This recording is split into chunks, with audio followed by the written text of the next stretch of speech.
Hello everybody, welcome back to my channel. My name is Queenie. For those who don't know me, I know I've been absent for a long time. I'm sorry, okay? Life, all right? Today is the decision day results. I'm pretty sure you already know what happened, but I'm gonna talk about it anyways. Before I get into it, please make sure to like this video, subscribe and hit the bell, and leave a comment down below. I'm still feeling under the weather, but I sound better. So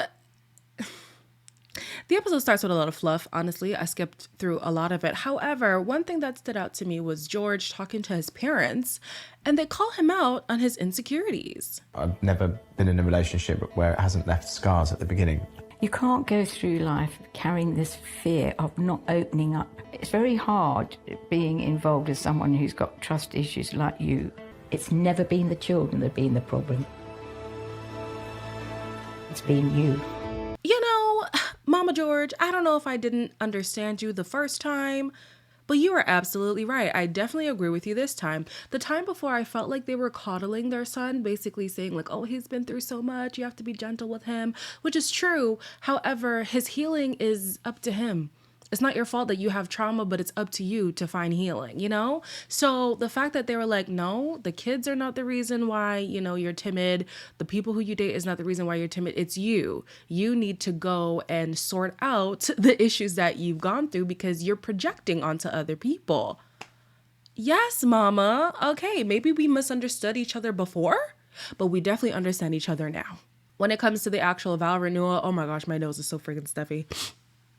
When it comes to the actual vow renewal, Jenna and Zoe are first. And of course, the veganism, the distance, and the kids are still an issue, but they decide to say yes. We have different views on starting a family, but ultimately, I hope these are things we can overcome together. There is the obvious issue of distance. We both worked hard to build lives we love in different parts of the country.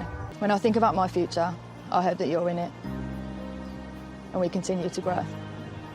It would be an absolute shock, okay? Shock to me if they manage to stay in a committed long-term relationship after the show. I didn't see the compatibility in the beginning. I still don't see it now. I think they are two lesbians who happen to be attracted to each other, and that's about it. Truly. I think that Zoe is the one who definitely has a lot of bending to do when it comes to relationships, not just for Jenna, but in general. She seems very stuck in her ways, and that's not conducive for a healthy long-term relationship unless you find somebody who's like a yes person and they just go along with everything that Zoe says, which is also not conducive for a healthy relationship. You get sick of that after a while. So I will be surprised if they make it in the long run, but they said yes, so we'll see. Next was April and George, and it's not that I was surprised that they said yes. I was just like, oh, you're saying yes to a disaster. There are sacrifices I will need to make, and had to be sure that I was willing to make those sacrifices before recommitting to you today. While our lifestyles may be completely different, I have fully let my guard down with you, and our souls have connected. I've been hurt in the past, and I don't want to face that pain again. I haven't experienced anything like this before, and I'm not prepared to let this go. And I don't believe your heart wants to either. When I think about these two in the process, it does make more sense that they would say yes over like a Zoe and a Jenna, because they've had a lot of turmoil. They felt like that turmoil bonded them together. And really the big thing is, can he trust the girl? She trusts him. He said he loves her. He said he would only say he loves her when he trusts her. So the assumption is that he trusts her. He doesn't. But I just feel like his insecurities are so deep rooted, and this open wound is just out here bleeding on everybody, and it's not up to April to patch him up. She can do that if she wants to, but it's not her job. And so I think even like putting the allegations at bay, because baby, that's enough. That is enough to end the relationship. Putting the allegations at bay, I don't see longevity between them. And I haven't checked anybody's socials deliberately because I don't want to know. I don't want to know who's together, who's not together until after we do the reunion stuff. I'll post that tomorrow. But yeah, I'm just like, I can see why they would say yes in the process, definitely. But if George doesn't take it upon himself to heal in whatever that means. I know not everybody is, an advocate for therapy, so fine, but sort that out. Really like get to the issue of why you are so hesitant to trust people even when they don't show you the same signs of the people in the past. Now, April did have a little rough patch in the beginning with the whole kissing of the other girl, which I still feel like the semantics are blurry on all of that because they were drinking, they were playing a game. Like I thought it was all a part of the game. But if it wasn't, then April, that's on you. That's on you. But for the rest of it, George, get it together.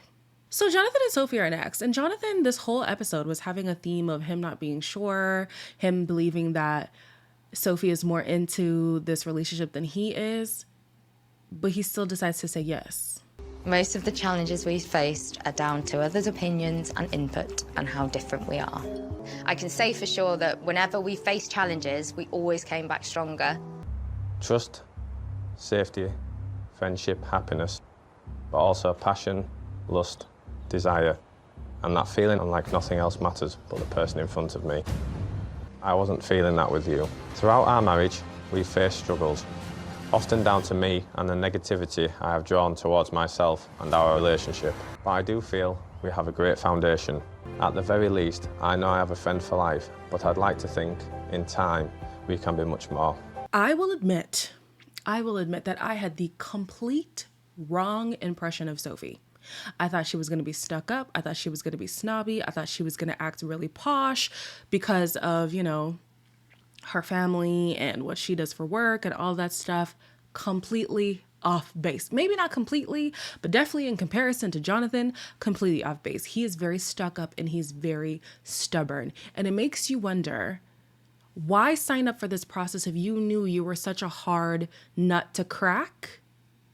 And I also wonder, in the past, if you are aware that what you've done hasn't worked, why didn't you try something different this time around? I feel like he's stuck in the whole, this is just how I am. Yeah, but how you are led you to be here in this moment right now, where you have a slew of relationships that didn't work, and now here you are on the brink of another one breaking. Like, try something new.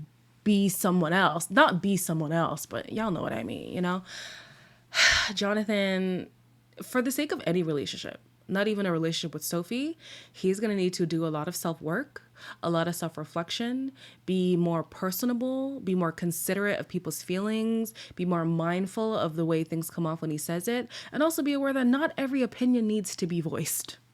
That's just a reality. You don't have to say every single thing that comes to mind. Whitney and Matt, of course, said yes at decision day, and they better, considering all the drama that their coupling has caused. These feelings are super new to me. I've never done a proper relationship before. It feels like we're on this incredible high, but will we survive the lows? For the first time in my life, I'm running towards my feelings and not away from them. Have we been foolish? Are things moving too fast? When you know, you know. Exposed vulnerabilities, intense emotion, growth and development are never easy for anyone. But I honestly think we've nailed it. Their main issue is whether or not they jumped the gun in this relationship. I feel like yes, they did, but also no. I feel like they jumped the gun maybe in saying, I love you. I think it's definitely puppy love, and being grown people, you would think that they would know that. But anyways, considering the parameters of this experiment, I think they're ahead of the curve.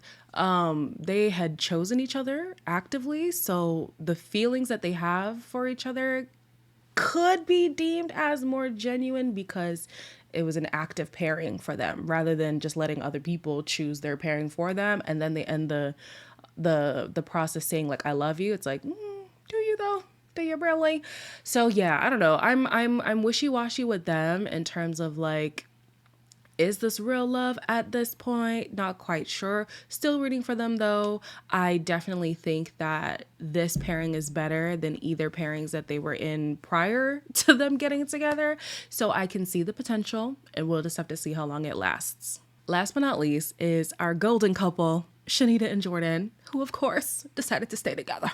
This experiment has been one hell of a ride. We've had our ups, we've had our downs.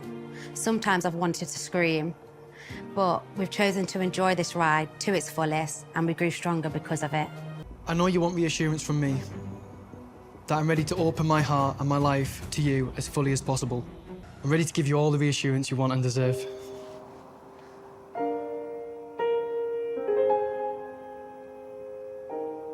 A clean sweep. Do y'all think that's rigged or no? Because I know Married at First Sight, no matter the region, has been getting a lot of flack for mismatching people and only putting people together for the drama. So it seems like this whole clean sweep narrative has been a thing lately, which just tells us that there's bound to be a breakup in the near future. It better not be these two, though. It better not be these two. Shanita and Jordan, I have been rooting for them from the first episode. I believe in their union. I believe in their relationship. I think Jordan needs to get out of his head just a little bit. Allow Shanita in, jump in the deep end with this whole love thing, see if it works. Don't analyze it too much to where, you know, what's that word? Basically, if you go looking for something, you're going to find it. Yeah. So yeah, I would like Jordan to just ease up on the over analytical on the relationship, and they could work. They really could work. They better work. Oh, they are my only hope. If everybody else breaks up besides Matt and Whitney, because I have hope in them too, I wouldn't be surprised. But if Shanita and Jordan break up, what is love? What is love? God, they're not my standard of love. Y'all know I'm joking. Just being facetious. Anyways, that is it for the season. The reunion dinner is airing in about an hour of this filming. So I'm going to watch that. We're going to post that tomorrow. And we're going to see the fallout of this season after that episode, because you know it's coming. The drama will ensue. As always, like, comment, share, and subscribe. And I'll see you guys in the next one.